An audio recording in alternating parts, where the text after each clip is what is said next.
Okay guys, I actually stopped seeding here because I want to point out a few things here. I want to talk about what I like to call rats of the field. Not actual rats, we don't have rats where I am. But in the same sense, they're basically a rat, as in they're a nuisance. They do a horrendous amount of damage, economically, mechanically, financially, and also known by gopher. Gopher, or also, I think their technical name is Richardson ground squirrel. These things are not pets. They do a lot of damage to our crops and to our equipment, and I just want to point one out because they're typically around here in the millions. Let's see here if we can find that guy. See that gopher right there? He looks like a rock. Right there. He's just sitting there. He's sunning himself right now. So you can see he's got a bit of a hole right there, right beside him. These things populate worse than rabbits, I'm pretty sure. There's another hole right there. There's another hole there, another hole there, another hole there. And they typically like hilltops, but they aren't fussy. They will go anywhere and everywhere. They typically like drier conditions, which obviously makes our environment very friendly to them. So here's the thing, guys. You can't poison and shoot these things enough. They populate, like I said, like rabbits. It seems like they keep getting worse over the years, worse, until they literally will overrun your field. I'm not making this up. We've had to make insurance claims on our land because the gophers were taking off 10 acres here, 20 acres here, 30 acres here, 130 acres over here. Like, they're cleaning it off faster than they can even get out of the ground. They're literally like eating it. Now, you ask yourself, well, what kind of crops do they like? That's actually a really good question. They prefer canola. They love canola. They'll travel pretty much 6 miles to get to a canola field. Not quite, but just about. The second tastiest thing that they love on their menu would be barley. They really love barley, but they like a little side of oats as well. So those are some of their very favorites, but they got a bit of a sweet tooth for those three crops. But then we have your wheat and your durum. They like wheat and durum. That's kind of like your traditional meat and potatoes. And then your lentils and your chickpeas and your field peas, the pulses, they'll eat it, you know. It's not their favorite. It's kind of like eating a granola bar, you know what I mean? But anyways, they're not fussy. They will eat what's around them, but they will travel further to get to their favorite sweet tooth. Like, you know, if you're going to go to a restaurant, grab a cheesecake, right? You know what I'm saying? Okay, he moved. I'm just going to get another little shot of him here. See, now he's looking over to your left. You can almost see his ear and his eye. Oh, there he is. He's moving again. You see him? He might come out here.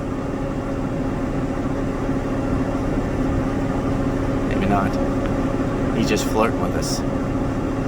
Now, yes, you can put poison down there, but and right now they would probably eat the poison, because there's nothing green around here. But the minute you plant any crop and you get some new green, new growth growing up, they ain't gonna touch any of that crap. They're gonna eat the green stuff, and I don't blame them. So I know you guys are like, wait, Mike, those things are so cute. They're basically like a pet. No, they're not. Do you want a whole pile of rats in your house? Chewing on your drywall, chewing on your hardwood flooring, in your bread, in your counters, destroying all the food that you just purchased. Inside, they're chewing holes. Rats are chewing holes into your sofas. Rats are chewing holes into your mattress, and you're laying on that at night. No, you don't want that crap. You know why you don't want that? Because you spent good money on that mattress, and you spent good money on that sofa couch, and the last thing you want is some dirty rats digging into it and having a whole pile of babies in there. It's the exact same thing out here in the field. All right? They'll clean off your crop as fast as it will come up, and that's only part of the stage. And now you have all these holes out here. You got all these mounds of dirt everywhere, and guess what? When you're in pulses, you put your header on the ground, don't you? Yeah, you're right, because we already know what happens after we roll it. We roll it, and then we put our headers on the ground, and then we combine. Well, now we're just scooping in all that dirt, and there's so many holes, and this little spot, these a few little holes here, this is nothing. You can come into whole fields where you can't hardly see anything but mounds. And all you have is mounds, and you're trying to lift your header up, and over them, and you got so many holes, you want to just leave the crop out there, because there's hardly anything that's left other than just mounds. And then all of a sudden you're sucking in dirt, and then you're sucking in rocks, and the combine's going chugga chugga chugga chugga chugga bang bang bang bang bang chugga chugga chugga bang bang. And then you got mechanical issues. Now you can spend thousands and thousands and thousands of dollars on mechanical issues. Heck, we even started some fires in our Pent Ideal combines last year due to putting rocks through and it gets smoldered. Mike, is that the reason why the combine burnt down? No, you weren't listening. The combine burnt down due to a gearbox failure, completely different. But when you suck a rock in, it can create sparks because it's rock and steel on steel, and it's spark and go sparks are flying all over the place. And guess what? It's hot during harvest season. It's dry during harvest season. There's chaff and dust and very highly flammable materials all around that rotor cage. And then it gets smoldering. And then you're combining along after you put that big giant rock through, or those little rocks, maybe just a little gravel stone. That's all it takes. Goes ting ting ting ting ting ting ting. You're like, oh, that was a little bit of, oh, I guess I didn't see that gopher hole out of the other 7,000 I tried to lift over, and then all of a sudden,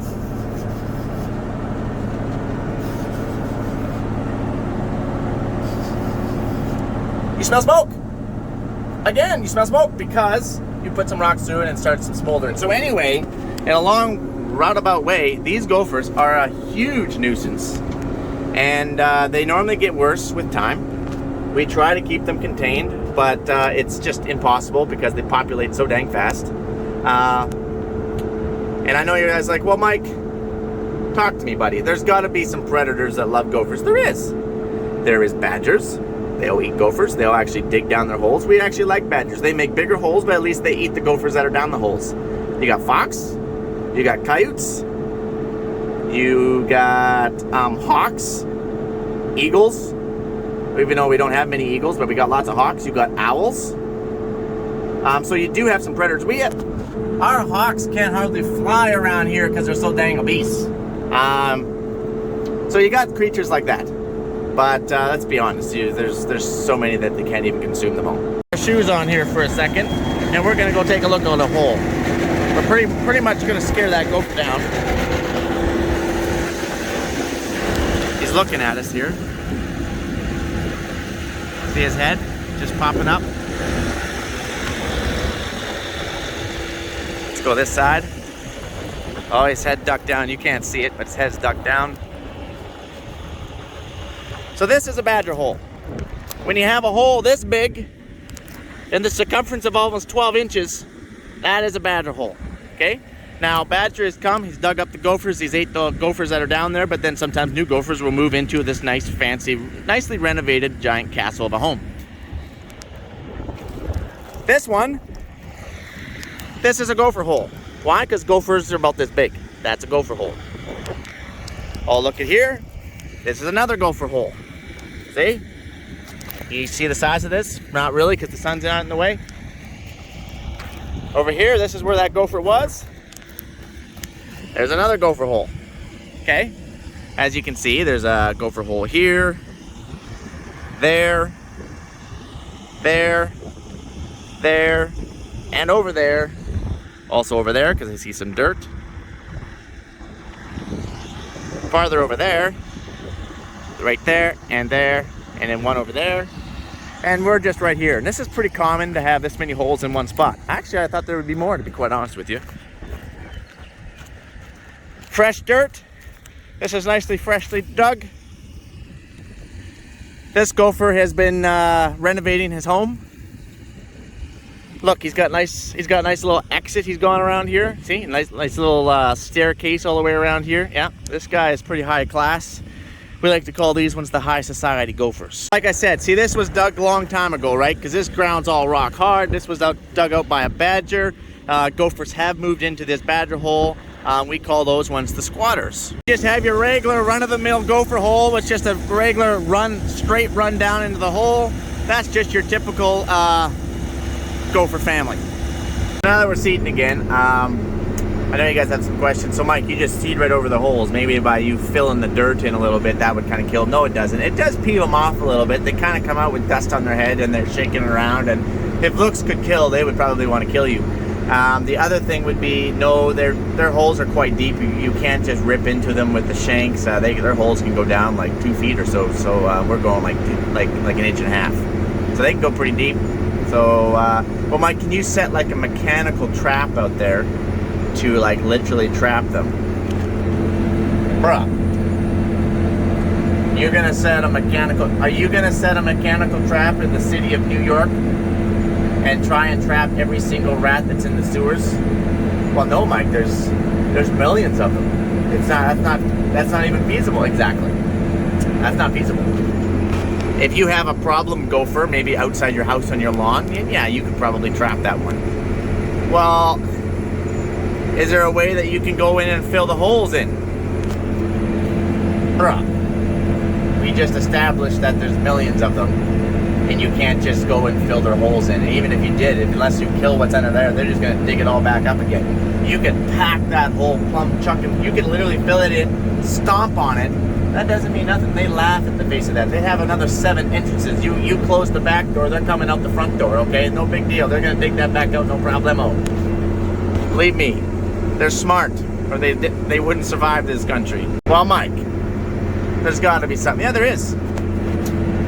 Once they get so thick, so bad, just like anything, they get overrun. They start getting diseases, and then they die by like pretty much go to extinction. I only wish they would go to extinction, but they'll just like disease themselves, just like anything. If you get too many deer, they'll start getting diseases, and then they'll all start dying off. That's what happens if you get too much of something. So that's what happens, and then they'll pretty much die off. So everything goes in cycles. So all of a sudden it's like really bad, really bad, really bad, year after year after year after year after year after year after year after year after year after year. And then all of a sudden they get so bad they'll just get plagued. They'll just have like the plague of death or whatever it might be, and plunges you right back to the bottom. And then you got another good 10 years of no gophers, or very few gophers. And then those are your seed. Anything that's left is the seed. So you want to be trying to do something about that to the best of your abilities. But they're survivors. They're tough. They're tough. Well, Mike, what's the difference between that and a prairie dog? Well, a prairie dog is technically protected around this operation, and we don't have any prairie dogs around here. There is a park that has, we actually have a national park that has prairie dogs, and they are very much protected. Basically, they're just a gopher that goes to the gym all the time. They're quite ripped, bigger, thicker, but they're basically a gigantic gopher, and they just do that much more damage. Mike, I got some other questions. I kind of figured you guys would. So, is there a specific soil that they kind of prefer over, say, others? Well, I don't know. I've seen them dig right into gravel piles. I've seen them dig into mud or just soft dirt. I've seen them dig into stuff that, like grass. They like grass. They just like anything that's not going to be tilled, preferably. You know, then they don't have to house clean all the time. But farther north, like where I farm up over by Ashton's family, they don't have gophers. They have like moles that dig under the ground, but I haven't seen any devastating effects from those things yet, because I haven't been up there long enough, I guess, but nothing like gophers. So as far as I know, the gophers are more in the western side of the province. I'm sure they're kind of all over the place, but I know they're the heaviest in that part of the area. So yeah. So that's a little bit on Gopher 101, or rats of the field. Again, they're not an actual rat, but they are treated as a rat around this province as anywhere. And they just are very destructive. They're dirty. Yeah. All right, guys. Have yourself a good one. Oh yeah, sorry to make you dizzy there, but this is like April 26th or something. I think. Or 7th, my 7th. I don't know. Somewhere in there, give or take. All right, guys. Thanks a lot. Here's some more mounds. See all those holes in the ground, you guys? That's gophers. And badgers moved in. Then gophers moved back where the badgers moved in. And it's like a minefield out there. It's like a minefield. And then there's some more. You guys see them up on top of the hills? All out there. So this is what will happen to fields, except the scale would be, it only gets worse from here, you guys. I'm gonna seed over it. They're gonna dig them all back out again. And it's super frustrating. Yeah. See that bird out there? See it? I'm trying to hold, that's a hawk, okay? So he's flying around. He's somewhere over there. He's flying around because when I'm burying these holes, sometimes the gophers are coming out like, hey guys, I gotta clean up my house now, thank you very much, and they're probably flipping me off. And that hawk is just devouring it like you just wouldn't believe. if I can find him again here. Right over there. So anyway, guys. Oh, did you guys see that gopher moving around? Right there, he's in that hole looking at us.